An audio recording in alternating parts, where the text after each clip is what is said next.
Anita needy, मुख्य पात्र जो एक मनोरोग अस्पताल में भर्ती है, को सबसे पहले शुरुआती दृश्य में हमारे सामने प्रस्तुत किया गया है। वो एक खतरनाक मरीज लग रही थी, जिसे स्पष्ट किया जाता है। फिर भी जब वह अचानक एक नर्स को मारती है, अनीता को एक अंधेरी कोठरी में रखा जाता है, जहां वह अपने पिछले अस्तित्व की कहानी सुनाने में समय बिताती है तथा फिर एक अतीत में कूद जाती है और हमें डेविल्स गेटल तक पहुंचाती है, एक छोटी सी बस्ती जिसका नाम एक भयावह झरने के नाम पर रखा गया है। पानी किसी कारणवश एक गहरे छेद में चला जाता है और कभी बाहर नहीं निकलता। यहाँ तक कि विशेषज्ञ भी इस घटना से हैरान है, क्योंकि कोई भी भविष्यवाणी नहीं कर सकता है कि यह कहाँ जाती है। फिर अनीता ने हमें जेनिफर से मिलवाया, जो उनके संस्थान में एक लोकप्रिय और भव्य चीयरलीडर खुद के विपरीत है। लगभग बहुत कम समान होने के बावजूद दोनों एक दूसरे की कंपनी का आनंद लेते हैं। अनीता का चिप नाम का एक बॉयफ्रेंड भी है, हालांकि वह अपने बॉयफ्रेंड से ज्यादा अपने सबसे अच्छी दोस्त की परवाह करती है। अनीता को जेनिफर द्वारा एक छोटे डाइव बार में आमंत्रित किया जाता है, एक विशेष शाम जहां लो शोल्डर नामक एक इंडी रॉक बैंड उनके आने पर बज रहा होगा।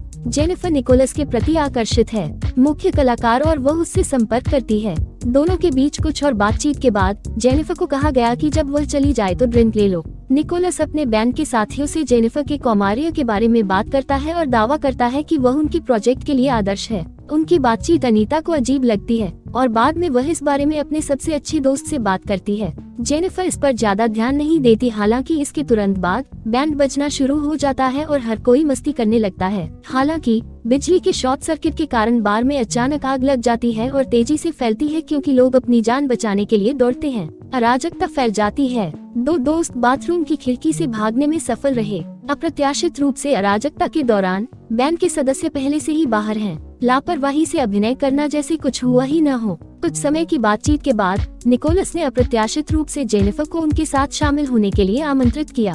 अनीता को पूरी स्थिति खौफनाक लगती है, लेकिन जेनिफर आसानी से मान जाती है। इससे भी बदतर, वह अपने सबसे करीबी दोस्त की उपेक्षा करते हुए लड़के की वैन चलाती है। उनके जाने के बाद अनीता अपने घर वापस चली जाती है और तुरंत अपने प्रेमी को फोन करके सब कुछ बता देती है। अनीता की चिंता बढ़ जाती है, क्योंकि वह चेक के बीच में दरवाजे की घंटी से चौंक जाती है। वह सावधानी से नीचे जाने के बाद दरवाजा खोलती है, लेकिन वहाँ कोई नहीं है। वह असहज महसूस करते हुए अपने कमरे में वापस चली जाती है, लेकिन यहाँ रसोई से आवाज आ रही है। जब अनीता मामले को देखने के लिए पहुँचती है, तो उसे पता चलता है कि जेनिफर पूरी तरह से खून से लथपथ है। वह इस स्थिति को और भयावह बनाने के लिए एक बुरी मुस्कान देती है। फिर जेनिफर फ्रिज खोलती है और कच्चा चिकन खाना शुरू कर देती है। वह अचानक एक कान छिदवाने वाली चीख निकालती है और एक काले तरल के निशान को उल्टी कर देती है। वह किसी प्रकार के शैतान के प्रभाव में प्रतीत होती है। अनीता सहायता के लिए पुकारने की कोशिश करती है, क्योंकि स्थिति उसके लिए बहुत कठिन है, लेकिन जेनिफर तुरंत उसे दीवार के खिलाफ धकेल देती है। वह फिर खुद को बेदेन अनीता की गर्दन पर रखती है, लेकिन अचानक कुछ उसे दृश्य से भागने के लिए मजबूर करता है। पिछली रात जो हुआ उससे अनीता परेशान और आगे बढ़ने को तैयार नहीं है। जब वह अगली सुबह स्कूल आती है, वह अपने सबसे करीबी दोस्त के बारे में भी चिंता करती है, लेकिन अनीता के विस्मय के लिए जेनिफर पूरी तरह से ठीक दिखती है और जल्द ही उनकी चिंताओं को कम कर देती है। जब उनके लेक्चरर पिछली शाम बार दुर्घटना में मारे गए लोगों के लिए सहानुभूति व्यक्त करते हैं। इस खबर से हर कोई गमगीन है, लेकिन जेनिफर कोई भाव नहीं दिखाती है और यहाँ तक कि स्थिति का मजाक भी उड़ाती है। अनीता हैरान है और सवाल करती है कि उसके सबसे करीबी दोस्त के साथ क्या हो रहा है। वह जानती है कि लो शोल्डर बैंड उसके कार्यों का एक कारक है।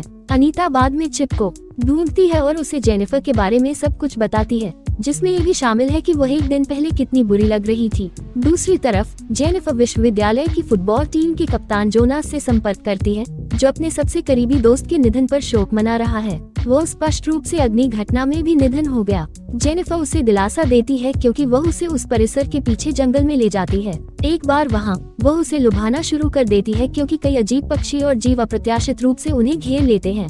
जब जोनास अधिक पूछने के लिए तैयार होता है, तो जेनिफर अपने राक्षसी रूप में बदल जाती है और उसे मारने से पहले उसे हिंसक रूप से नष्ट कर देती है। एक कॉलेज प्रोफेसर उसकी भयानक चीखें सुनता है और उस स्थान पर भागता है जहां उसे उसकी क्षत विक्षत लाश मिलती है। अनीता और जेनिफर ने फोन पर बात की।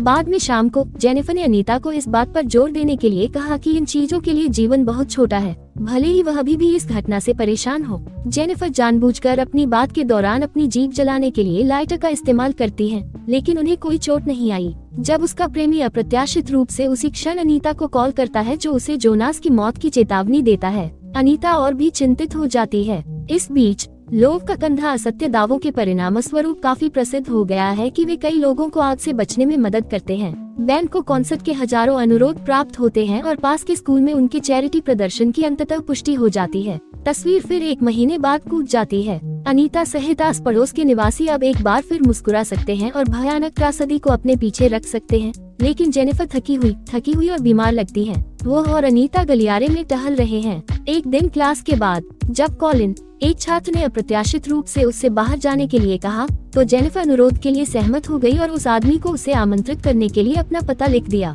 बाद में उस शाम जब अनीता और चिप एक निजी पल साझा करते हैं, कॉलिन उत्सुकता से उस गंतव्य की यात्रा करता है जिसे जेनिफर ने निर्दिष्ट किया है। जब कॉलिन वहां पहुंचता है तो उसे पता चलता है कि पड़ोस खाली है और घर अभी भी बन रहा है। इसके बावजूद वो अंदर जाता है और जेनिफर से मिलता है, जो उसे पीछे से आश्चर्यचकित करती है।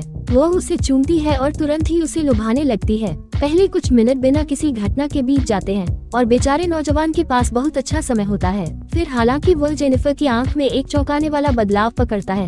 कॉलिन भागने की कोशिश करता है, लेकिन भयानक लड़की एक बार फिर अपने राक्षस आकार में बदल जाती है और उसे बुरी तरह से मार देती है। वो इतनी क्रूर है कि वो उसका खून भी निगल जाती है। अनीता, जो रोमांस के बीच में है, अचानक मतिभ्रम होने लगती है। छत से खून बह रहा है और वह सोफे पर जोनास घोस्ट को देखती है। वो इस अप्रिय घटना से घबरा जाती है, इसलिए वह चिप का घर जल्दी से छोड़कर चली जाती है। उसका डर अभी खत्म नहीं हुआ है। हालांकि जब वह खून से लथपथ जेनिफर से लगभग टकराती है तो अनीता हुर्री घर वापस आ जाती है और डर के मारे खुद को अपने बेडरूम में बंद कर लेती है। वो अपने बढ़ते विचारों को शांत करने का प्रयास करते हुए बिस्तर पर बैठ जाती है। वो जेनिफर को अपने कमरे में पूरी तरह से सामान्य दिख रही देखकर चौंक गई। इस समय अनीता इससे चकित है और जवाब देने से पहले उसे पता नहीं है कि क्या हो रहा है। जेनिफर उसे और अधिक सहज महसूस कराने के इरादे से होठों पर एक अप्रत्याशित चुंबन देती है। इन घटनाओं के मद्देनजर जेनिफर ने एक चौंकाने वाला रहस्य उद्घाटन किया। बार में आग लगने की घटना में शामिल बैंड उसे उसी भूर जलप्रपात तक ले आया था और उसकी प्रसिद्धि और समृद्धि के बदले में शैतान को एक कुंवारी बलि के रूप में पेश किया था। वो आगे कहती है कि भले ही बलिदान सफल रहा हो, वह वास्तव में नष्ट नहीं हुई थी क्योंकि वह एक सच्ची कुंवारी नहीं थी। जेनिफर स्पष्ट करती है, फिर भी वह हमेशा शैतान के कब्जे में थी और कभी भी अपनी मूल स्थिति को वापस नहीं पा सकी। बैंड के सदस्यों द्वारा बार बार छुरा घोंपने के बावजूद वह इस घटना के बाद जागना याद करती है। तब जेनिफर ने स्वीकार किया कि जब वह घर वापस लौट रही थी तो उसे वास्तव में भूख लगी थी। उसके बाद उसने अपने पहले शिकार को खा लिया, एक विदेशी देश से एक विनिमय छात्र जिसके बारे में सोचा गया था कि वह आग में जल गया था। सब कुछ विस्तार से बताने के बाद जेनिफर और भी चौंकाने वाली बात बताती है। उसने अनीता को उस विनाशकारी रात को भी निगल जाने का इरादा किया था, लेकिन आखिरी समय में उसने अपना मन बदल लिया क्योंकि वह अभी भी अपने सबसे करीबी दोस्त से प्यार करती थी। जेनिफर ने कहा कि खाने के बाद वह अधिक ऊर्जा लगाती है और असुविधा महसूस किए बिना लगभग किसी भी नुकसान का सामना कर सकती है। ये दिखाने के लिए वह जानबूझकर अपने हाथ में एक बड़ा घाव कर देती है, लेकिन कुछ ही सेकंड में यह अपने आप ठीक होने लगता है। चौंकाने वाला सच सुनने के बाद अनीता ने जेनिफर से जाने के लिए कहा, जो उस पर भारी पड़ गया। सीढ़ी सहमत है और खिड़की से बाहर छलांग लगाती है। दूसरी कहानी पर, जो जमीन से लगभग 13 फीट ऊपर है। निम्नलिखित दृश्य में अनीता हाल की अप्रिय घटनाओं के बारे में और जानने के लिए असामान्य घटनाओं को देखना शुरू करती है। वो ऐसा कैंपस लाइब्रेरी के पंथखंड में जाकर करती है और शैतानी कुंवारी बलि के बारे में सामग्री का उपयोग करना शुरू कर देती है और अंततः बहुत जांच करने के बाद उसे पता चलता है कि उसका सबसे प्रिय मित्र वास्तव में एक सिक्सेबस है, एक पौराणिक प्राणी जो मांस खाता है। जब ये जीव कमजोर और भूखे होते हैं तभी इन्हें खत्म किया जा सकता है। अनीता तब अपने बॉयफ्रेंड जहाज को उसका समर्थन और समझ पाने की उम्मीद में अपने शोध के बारे में बताती है। अफसोस की बात है, वह उसके आरोपों से इनकार करता है और इसका तात्पर्य है कि उसे मानसिक स्वास्थ्य उपचार की आवश्यकता हो सकती है। जब वे बातचीत कर रहे होते हैं तो अनीता अपने प्रेमी से संबंध तोड़ लेती है। वह समझती है कि उसके बहुत करीब आने से उसका जीवन संकट में पड़ सकता है और यही एकमात्र स्पष्टीकरण है। इतना ही नहीं, बल्कि अनीता उसे आगामी कॉलेज कार्यक्रम में भी दाखिला लेने से रोकती है। दूसरी ओर चिप ने उसकी सलाह की बड़ी बेरहमी से उपेक्षा की और प्रस्थान किया। अनीता कॉलेज के कार्यक्रम के दिन जेनिफर के आने का बेसब्री से इंतजार कर रही है, चूँकि वह अपनी चिप पर कड़ी नजर रखने के लिए दृढ़ है, जो कि कार्यक्रम के रास्ते में है। जेनिफर द्वारा रोका जाता है। अंतरिम में वह चालाकी से एक कहानी गढ़ती है जिसमें दावा किया जाता है कि अनीता का कॉलिन के साथ संबंध था। फिर वह उसे एक परित्यक्त पूल में ले जाती है, उसी प्रेरक तकनीकों को नियोजित करते हुए जो उसने अपने पीड़ितों की हत्या के लिए नियोजित की थी। जब जेनिफर थोड़ी देर के लिए कार्यक्रम में वापस नहीं आती है